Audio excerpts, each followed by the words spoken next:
నమస్కారం, BSK news కి స్వాగతం. హెడ్లైన్స్ చూద్దాం.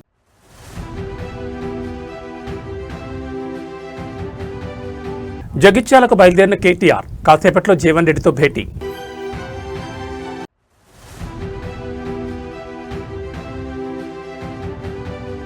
మూడు రాష్ట్రాల్లో మొదలైన ఎన్నికల సమరం. పోలింగ్ కేంద్రాల వద్ద బార్లు తీరిన ఓటర్లు.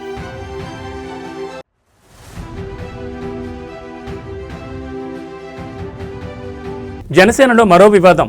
వీరవాసరం జడ్పీటీసీపై మహిళా బాధితురాలు సంచలన ఆరోపణలు.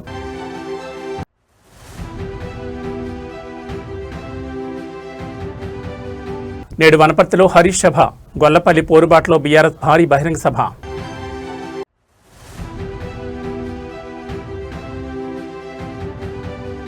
ఒక్క తప్పు చేసినా యుద్ధం మొదలై ఇరాన్కు ట్రంప్ మాస్ వార్నింగ్.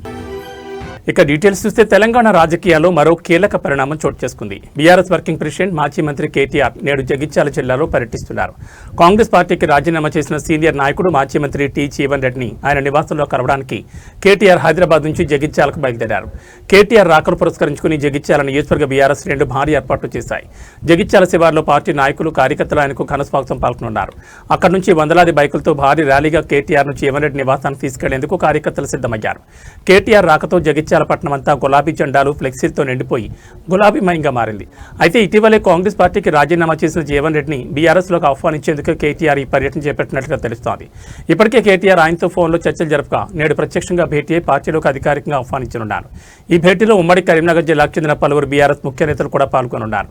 సీనియర్ నాయకుడు జీవన్ రెడ్డి బీఆర్ఎస్లో చేరబోతున్నారనే వార్తలతో జిల్లాలోని గులాబీ శ్రేణుల్లో కొత్త ఉత్సాహం కనిపిస్తోంది. కేటీఆర్ పర్యటన నేపథ్యంలో జీవన్ రెడ్డి నివాసం వద్ద భారీగా పోలీసులు మోహరించగా పార్టీ శ్రేణులు పెద్ద ఎత్తున తరలివచ్చారు. ఏప్రిల్ 13న కేసీఆర్ సమక్షంలో జీవన్ రెడ్డి అధికారికంగా గులాబీ కండువా కప్పుకునే అవకాశం ఉన్నట్టుగా సమాచారం.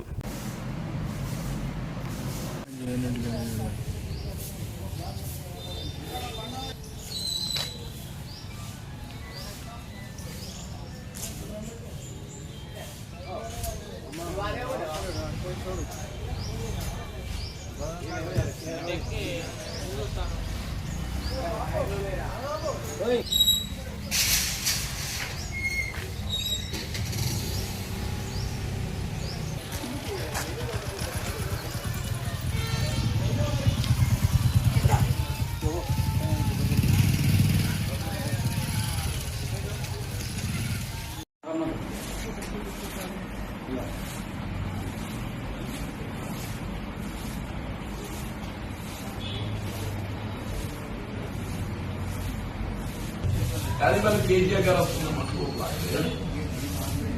ఫార్ములా మనం ఇన్వైట్ చేయడానికి పార్టీ కర్ణాటకం తీసుకురా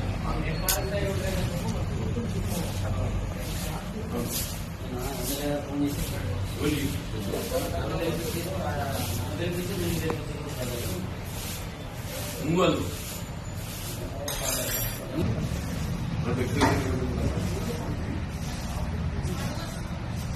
వస్తున్నాం మీరు గంట ముందు రండి.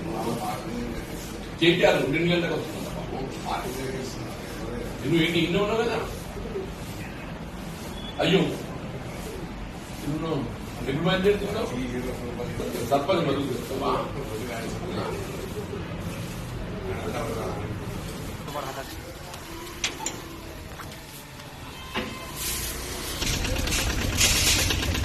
అస్సాం, కేరళ, పుదుచ్చేరిలో సరిగ్గా ఉదయం 7 గంటలకు అసెంబ్లీ ఎన్నికల పోలింగ్ అత్యంత కట్టుదిట్టమైన భద్రత మధ్య ప్రారంభమైంది. మొత్తం 296 అసెంబ్లీ స్థానాలకు ఓటింగ్ ప్రక్రియ కొనసాగుతోంది.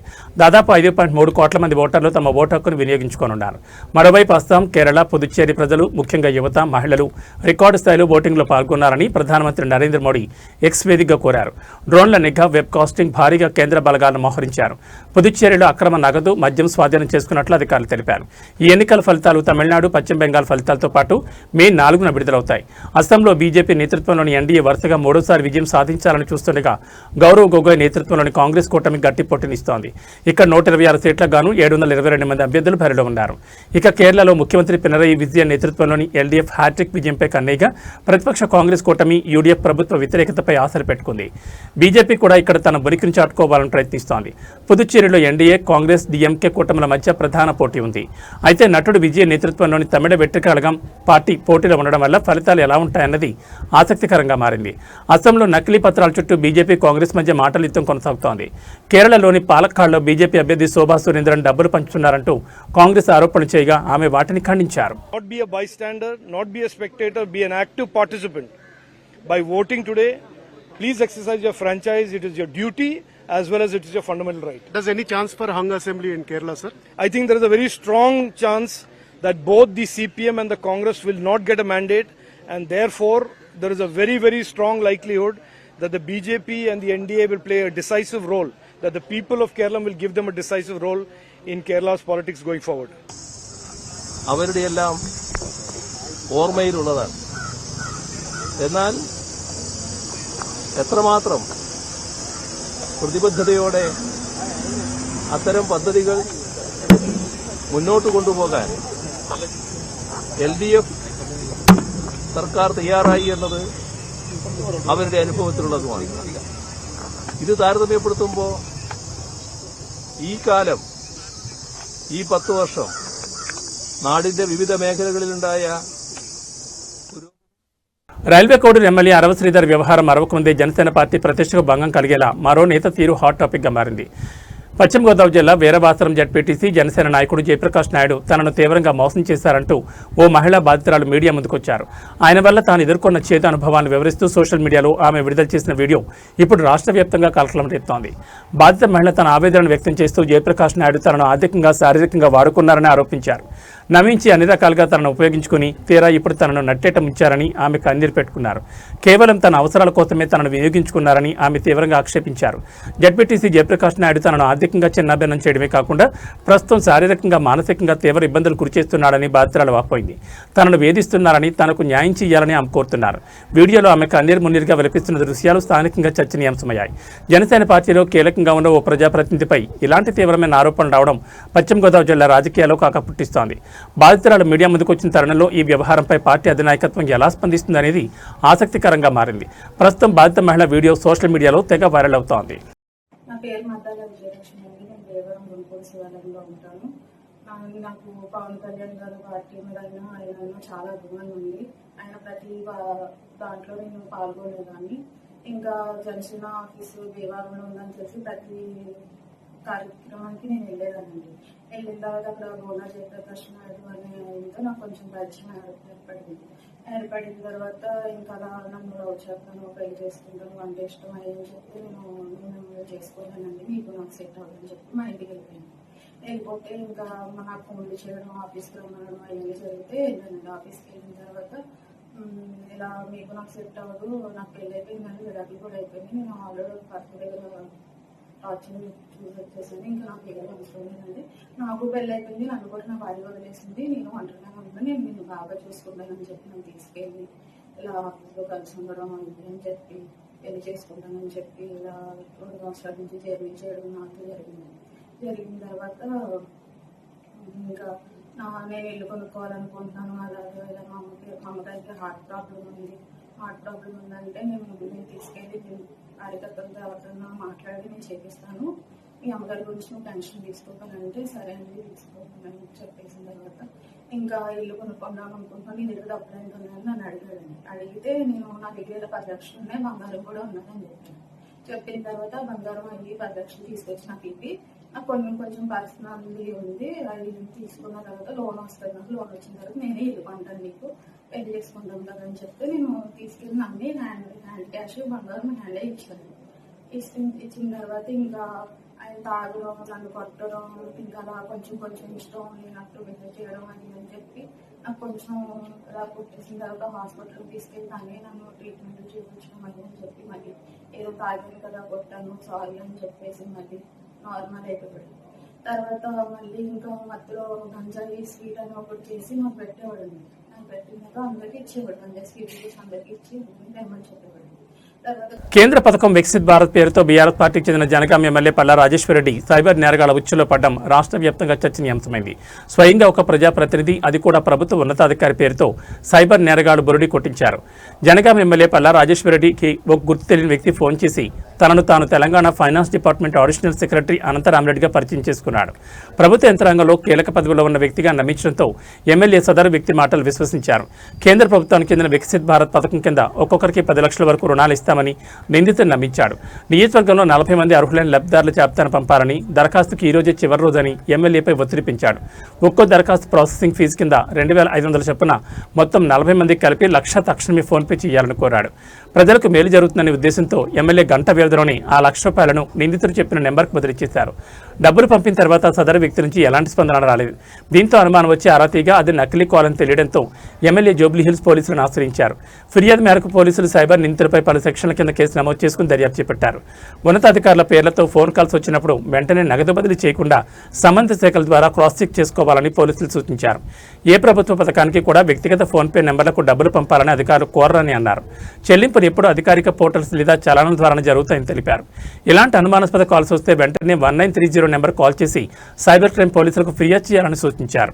కొంతమంది రాజకీయంగా కేసీఆర్ గారు పెట్టిన భిక్షతో ఎన్నికైన వాళ్ళు పిచ్చి కూతలు, కారు కూతలు కూస్తున్నారు.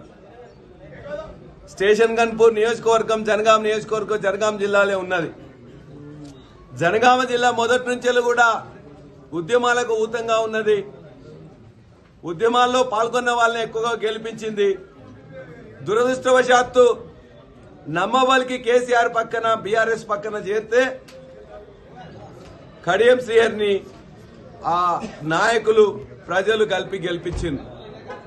ఇవాళ ఊసరవెల్లి సిగ్గుపడేటట్లు రాజకీయం అధికారం ఎటుంటే అటువైపే పొద్దుతిరుగుడు పువ్వులా తిరుగుతూ ఉంటాడు.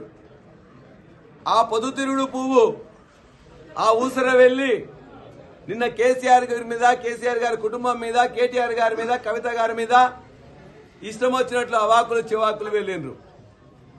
నీకు సిగ్గు శరం ఉంటే ఏ ప్రజలైతే, ఏ గులాబీ జెండా అయితే, ఏ యొక్క కేసీఆర్ నాయకత్వంలో నువ్వు గెలిచినవో రాజీనామా చేసి మాట్లాడు.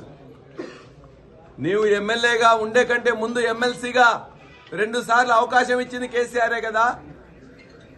నీ బిడ్డకు ఎంపీ టికెట్ ఇస్తే పైసలతో సహా తీసుకుపోయి ఇలా మోసం చేసింది నువ్వే కదా. నీకు డిప్యూటీ సీఎం ఇస్తే మొత్తం కూడా నీ యొక్క కుటుంబాన్ని పెంచి పోషించుకున్నావు తప్ప నీతులు చెప్తూ గోతుల్లో వినవు. నీలాంటి వాళ్లకు ఎన్నిక బరాబరిగా వస్తుంది. ప్రజలు నిన్ను ఏ విధంగా మోసం చేసినావో అంతలోపు పాత్ర పెట్టడం కూడా ఖాయం. ఇవాళ కేసీఆర్ గారు పక్కన ఉన్న 11 సంవత్సరాలు కేసీఆర్ అంతా ఇంత అని చెప్పేసి రోజు పొగుడుడే, కేటీఆర్ గారిని పొగుడుడే, అందరి వెంటబడి పొగిడి నియోజకవర్గానికి ఏమాత్రం పని చేయకుండా వస్తున్న పనులు కూడా అడ్డుకొని కనీసం 40 ఏళ్ల రాజకీయం అంటే ఒక్క డిగ్రీ కాలేజ్ తెచ్చిన మొహమా నీదని అడుగుతున్నాం. మేము తీసుకొచ్చినాం కన్పూర్కి డిగ్రీ కాలేజ్, మేము తీసుకొచ్చినాం రిజర్వాయర్లు, మేము తీసుకొచ్చినాం. వనపర్తి నియోజకవర్గంలోని రేవల్లి మండలంలో ఉద్రిక్తత నెలకొంది. గొల్లపల్లి రిజర్వాయర్ నిర్మాణానికి వ్యతిరేకంగా గత 100 రోజులుగా రైతులు చేస్తున్న నిరాహార దీక్షలకు మద్దతుగా మాజీ మంత్రి బీఆర్ఎస్ నేత తన్నీరు హరీష్ రావు నేడు వనపర్తిలో భారీ బహిరంగ సభ నిర్వహించనున్నారు. మొదట ఈ సభకు అనుమతి విషయంలో సందిగ్ధత నెలకొన్నప్పటికీ హైకోర్టు గ్రీన్ సిగ్నల్ ఇవ్వడంతో బీఆర్ఎస్ శ్రేణులు ఏర్పాట్లు పూర్తి చేశాయి. ఈ నేపథ్యంలో హరీష్ రావు మరి కాసేపట్లో హైదరాబాద్ నుంచి వనపర్తికి బయలుదేరనున్నారు. ఈ రోజు సాయంత్రం 4 గంటలకు జరిగే బహిరంగ సభలో ఆయన రైతులతో కలిసి మాట్లాడనున్నారు. రైతుల నిరసన 100వ రోజుకు చేరుకోవడం, రాష్ట్ర స్థాయి నాయకులు వస్తుండటంతో పోలీసులు అప్రమత్తమయ్యారు. ఎలాంటి అవాంఛనీయ సంఘటనలు జరగకుండా సభా ప్రాంగణం వద్ద మరియు వనపర్తి జిల్లా వ్యాప్తంగా భారీ బందోబస్తును ఏర్పాటు చేశారు. తమ భూములను రిజర్వాయర్ కోసం సేకరించడాన్ని వ్యతిరేకిస్తున్న రైతులకు ఈ సభ ద్వారా హరీష్ రావు ఎలాంటి భరోసా ఇస్తారన్నది ఇప్పుడు రాజకీయంగా ఆసక్తికరంగా మారింది.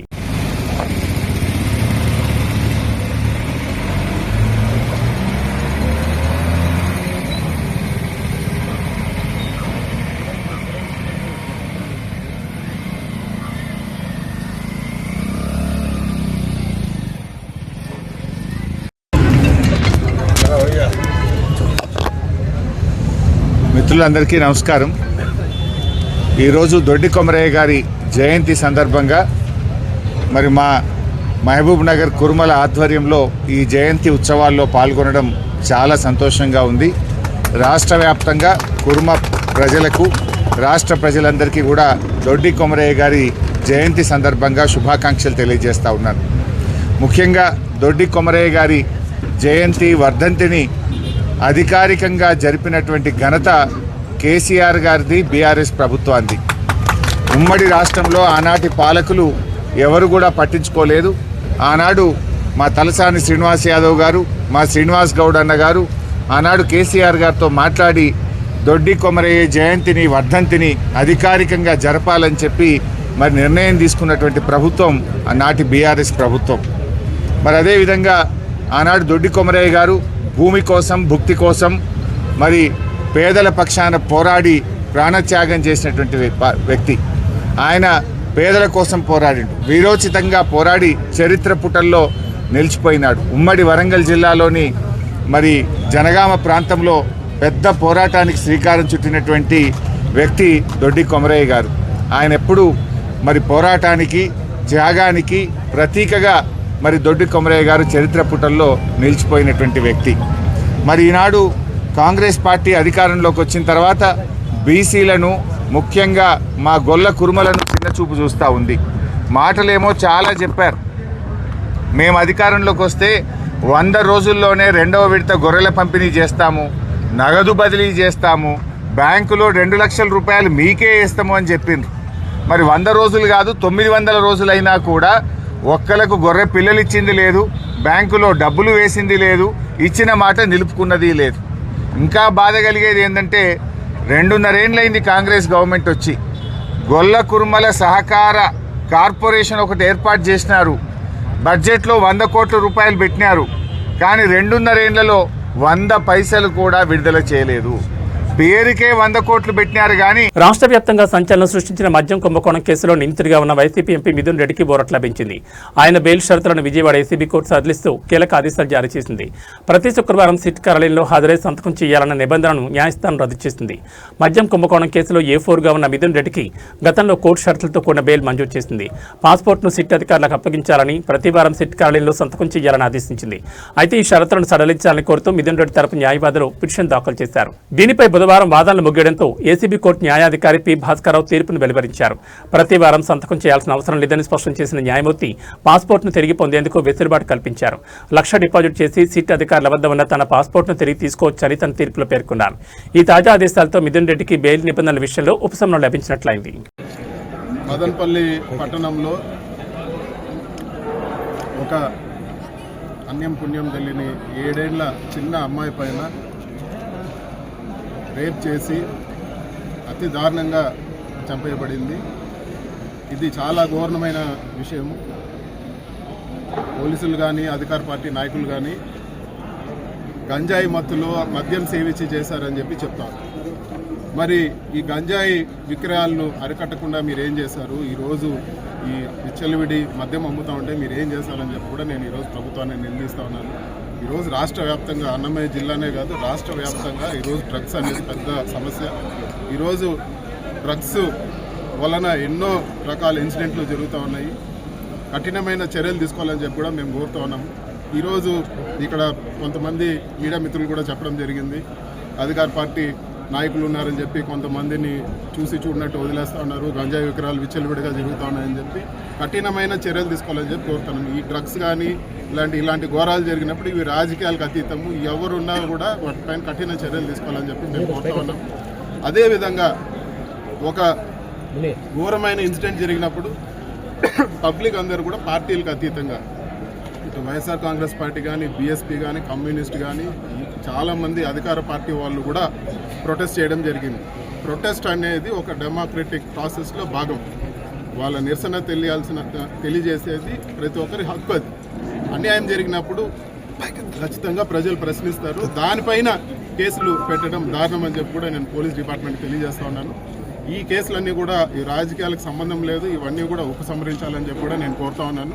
మీరు కేసులు పెట్టాల్సింది గంజాయి అమ్మే వాళ్ళ గురించి, గంజాయి అమ్మే వాళ్ళపైన, డ్రగ్స్ అమ్మే వాళ్ళపైన, విచ్చలవిడిగా మద్యం అమ్మే వాళ్ళపైన మీరు కేసులు పెట్టాలని చెప్పి కూడా నేను డిమాండ్ చేస్తా ఉన్నాను. ఈరోజు సంగారెడ్డి జిల్లా కంక్టి రాసోల్ గ్రామంలో అమానుష ఘటన చోటు చేసుకుంది. అంగన్వాడీ టీచర్ వసంతకుమార్ని ఇడ్చుకెళ్లి చెట్టు కట్టేసి కొట్టారు గ్రామస్తులు. జుట్టు కత్తిరించి గాడిదపై ఊరేగిస్తామని బెదిరింపులకు పాల్పడ్డారు.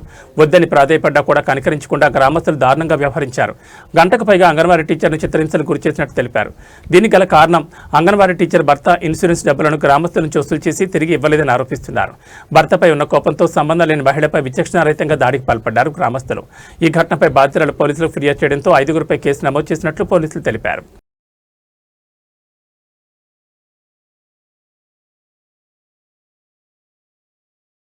తాడేపల్లిలోని వైసీపీ అధినేత జగన్ నివాసం వద్ద మావిగన్ ఫ్లెక్సీ వెలిసింది. మచిలీపట్నం, విజయవాడ, గుంటూరు కార్డాన్ రాజధానిగా అభివృద్ధి చేయాలన్న జగన్ ప్రతిపాదనకు మద్దతుగా ఈ ఫ్లెక్సీని ఏర్పాటు చేశారు. ఈ ఫ్లెక్సీపై ఆసక్తికర నినాదాలను పొందుపరిచారు. ముఖ్యంగా జగన్ 2.0 మావిగన్ 2029 అనే నినాదం ద్వారా వచ్చే ఎన్నికల నాటికి మావిగన్ ప్రతిపాదనను పార్టీ ప్రధాన ఎజెండాగా తీసుకెళ్లబోతున్నట్లు సంకేతాలు ఇచ్చారు. యువతకు ఆదర్శం, సమాజానికి అండా మావిగన్ అంటూ హైలైట్ చేశారు. ఒక పార్టీ, ఒక జెండా, ఒక అజెండా అని రాసి ఉండడం ద్వారా రాజధాని విషయంలో వైసీపీ కేడర్ అంతా ఒకే మాటపై ఉందనే సందేశాన్ని పంపారు. రాజధాని అమరావతిపై కూటమి ప్రభుత్వం దృష్టి పెట్టిన తరుణంలో జగన్ నివాసం వద్ద ఈ ఫ్లెక్సీని ఏర్పాటు చేయడం ద్వారా అమరావతికి వైసీపీ పూర్తి వ్యతిరేకమనే సందేశాన్ని ప్రజల్లోకి బలంగా తీసుకెళ్లే ప్రయత్నం చేస్తున్నారు.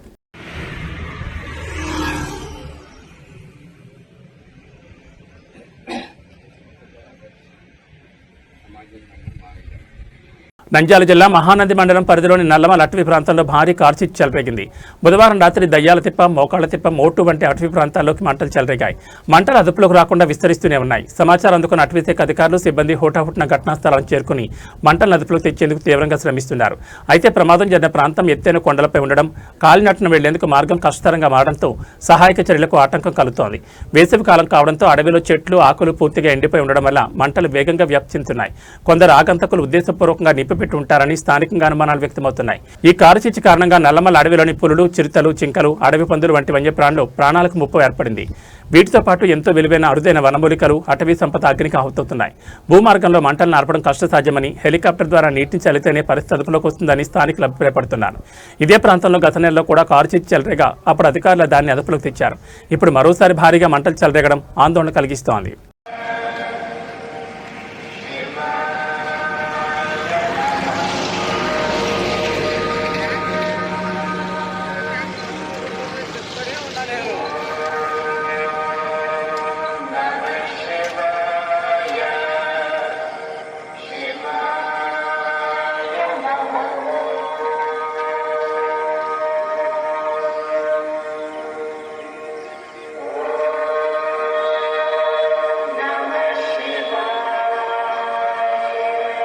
మేడ్చల్ జిల్లాలో భారీ అగ్ని ప్రమాదం సంభవించి స్థానికులను భయాందోళన గురిచేసింది. స్క్రాప్ గోదాంలో చెలరేగిన మంటలు సమీప ప్రాంతాలకు వ్యాపించడంతో పరిస్థితి ఉద్రిక్తంగా మారింది.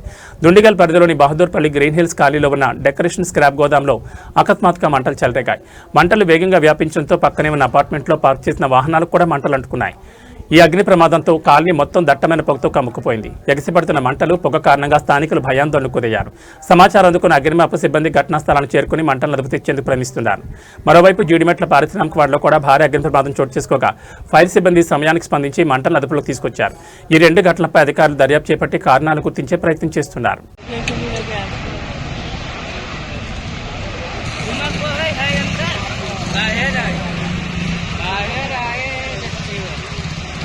గ్యాస్ లీక్ అయింది.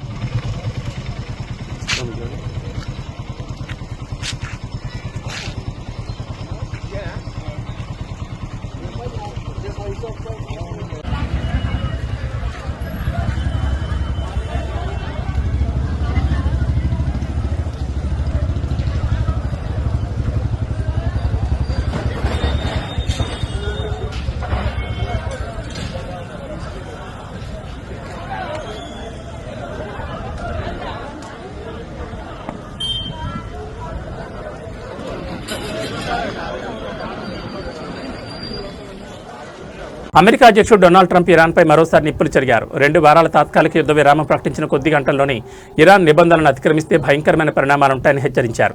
ఈ మేరకు ఆయన ట్రూత్ సోషల్లో అమెరికాకు చెందిన అన్ని నౌకలు, యుద్ధ విమానాలు, సైనిక బలగాలు అదనపు ఆయుధ సంపత్తో ఇరాన్ సరిహద్దుల్లోనే ఉంటాయి. హార్మోజ్ జలసంధిని తెరవకపోతే దాడులు తప్పవని అన్నారు. ఇప్పటికే బలహీనపడిన శత్రువును పూర్తిగా తుడిచిపెట్టడానికి అవసరమైన ప్రతిదీ మా దగ్గర సిద్ధంగా ఉంది. మేము అనుకున్న నిజమైన ఒప్పందం పూర్తిగా అమలయ్యే వరకు మా సైన్యం వెనక్కి రాదని పోస్ట్ చేశారు. ఒకవేళ ఏ కారణం చేతైనా ఒప్పందాన్ని ఉల్లంఘిస్తే అప్పుడు మళ్లీ అసలైన షూటింగ్ మొదలవుతుందని ట్రంప్ అన్నారు. అది ఇరాన్ ఇప్పటివరకు చూడని విధంగా అత్యంత శక్తివంతంగా భారీగా ఉంటుందని వార్నింగ్ ఇచ్చారు.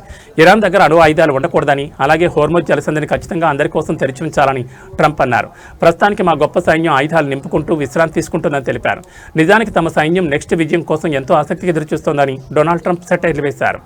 We have a plan because of the power of our military where every bridge in Iran will be decimated by 12 o'clock tomorrow night, where every power plant in Iran will be out of business, burning, exploding, and never to be used again. I mean, complete demolition by 12 o'clock. And it'll happen over a period of 4 hours if we wanted to. We don't want that to happen. We may even get involved with helping them rebuild their nation. And you know what? If that's the case, the last thing we want to do is start with power plants, which are among the most expensive thing, and bridges. You saw the bridge went. We were very close to a deal. And then I got a call from Mr. Witkoff, Mr. Kushner, and JD saying, I think they're breaking the deal. I said, tell them that's okay. Don't worry about it. But tell them to look out their window and watch. And within 45 minutes, I gave the order to knock out the biggest bridge. I gave the order, knock out the biggest bridge in, I believe, the Middle East, but the biggest bridge in Iran. And within 10 minutes after I gave that order, that bridge was over.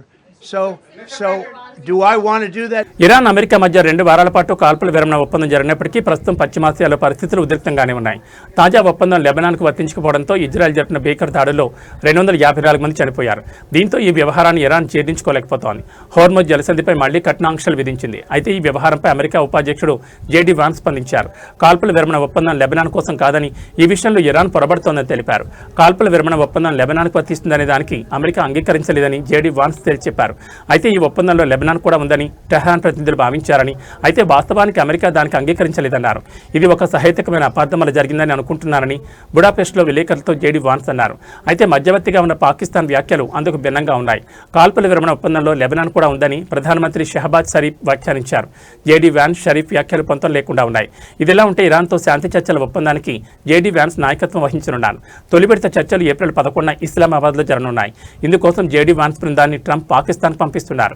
అయితే తాజాగా లెబనాన్పై Israel దాడులు చేస్తున్న నేపథ్యంలో శాంతి చర్చలు ఎలా ముందుకు సాగుతాయనే దానిపై సర్వత్రా ఉత్కంఠ నెలకొంది. The ball is in the Iranians' court. Now, I think the president has talked about this. One thing I will say is that the Iranians were not the fastest negotiators before the war started, and they are certainly not the fastest negotiators now. So we recognize there's some delay sometimes in transmitting messages from one person to another, but we feel confident that we can get a response, whether it's positive or negative. We're going to get a response from the Iranians by 8 o'clock tonight. I hope they make the right response, because what we really want is we want a world where oil and gas is flowing freely, where people can afford to heat their homes and cool their homes, where people can afford to transport themselves to work. మధ్యప్రాచ్యంలో ఉద్రిక్తతలు మరోసారి బగ్గుమన్నాయి. Pakistan మధ్యవర్తిత్వంతో America, Iran మధ్య 2 వారాల కాల్పుల విరమణ ఒప్పందం కుదిరిన కొన్ని గంటల్లోని Israel లెబనాన్పై భీకర వైమానిక దాడులు దిగింది. ఈ దాడుల్లో 250 మందికి పైగా మరణించగా 1100 మందికి పైగా గాయపడ్డారు. ఈ పరిణామంతో కాల్పుల విరమణ ఒప్పందం భవిష్యత్తుపై నీలినీడలు కమ్ముకున్నాయి. అమెరికా అధ్యక్షుడు డొనాల్డ్ ట్రంప్, ఇరాన్ విదేశాంగ మంత్రి అబ్బాస్ అరాక్చీ కాల్పుల విరమణను ప్రకటించారు. హార్మోజ్ జలసంధి ద్వారా నౌకలు రాకపోకలకు అనుమతించేందుకు ఇరాన్ అంగీకరించింది. అయితే ఈ ఒప్పందం ప్రకటించిన వెంటనే ఇజ్రాయెల్ లెబనాన్లోని బీరూట్, బెకాలోయ్ సహా హిజ్బుల్లా స్థావరాలు లక్ష్యంగా విరుచుకుపడింది. అమెరికాతో కుదిరిన ఒప్పందం తమకు హిజ్బుల్లాకు మధ్య జరుగుతున్న పోరాటానికి వర్తించదని ఇజ్రాయెల్ ప్రధాని బెంజమిన్ నెతన్యాహు స్పష్టం చేశారు. అధ్యక్షుడు ట్రంప్ కూడా లెబనాన్లో జరుగుతున్నది ఒక ప్రత్యేక ఘర్షణ అని వ్యాఖ్యానించారు. ఈ దాడులను ఐక్యరాజ్యసమితి తీవ్రంగా ఖండించింది. ఒప్పందం కుదిరిన గంటల వ్యవధిలోనే ఇంతటి మారణహోమం జరగడం నమ్మశక్యంగా లేదని యుఎన్ మానవ హక్కుల చీఫ్ వోల్కర్ టర్క్ ఆవేదన వ్యక్తం చేశారు. ఇజ్రాయెల్ దాడులకు ప్రతీకారంగా ఉత్తర ఇజ్రాయెల్పై రాకెట్లతో దాడి చేసినట్లు హిజ్బుల్లా ప్రకటించింది. ఇజ్రాయెల్, అమెరికా దురాక్రమణ ఆగే వరకు తమ ప్రతిదాడులు కొనసాగుతాయని హిజ్బుల్లా హెచ్చరించింది. ఈ పరిణామాల నేపథ్యంలో ఏప్రిల్ 10న ఇస్లామాబాద్లో జరగాల్సిన తదుపరి చర్చలు అత్యంత కీలకంగా మారాయి. కాల్పుల విరమణ వార్తతో $95 దిగువకు పడిపోయిన బ్రెంట్ క్రూడ్ ఆయిల్ ధర లెబనాన్ దాడులతో మళ్లీ $97 పెరిగింది.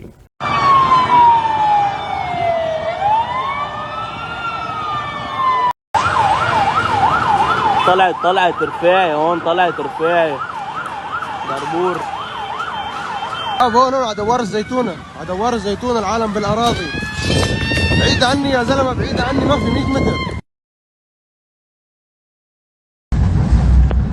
هيدا هلا حزام ناري عجباه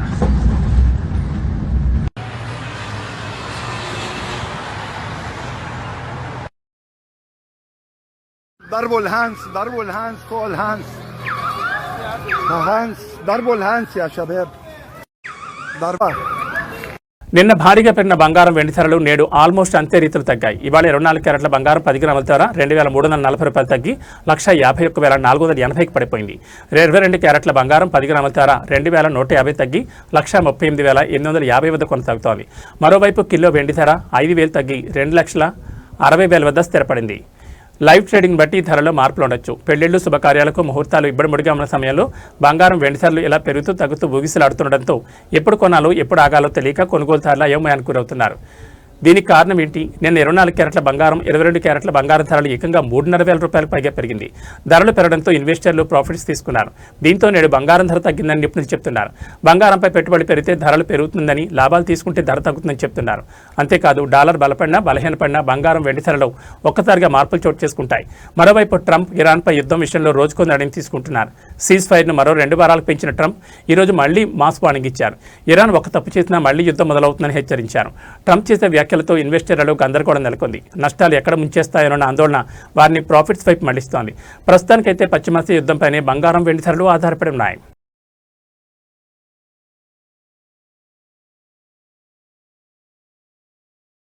ఇవి బులెటిన్ విశేషాలు. నమస్కారం.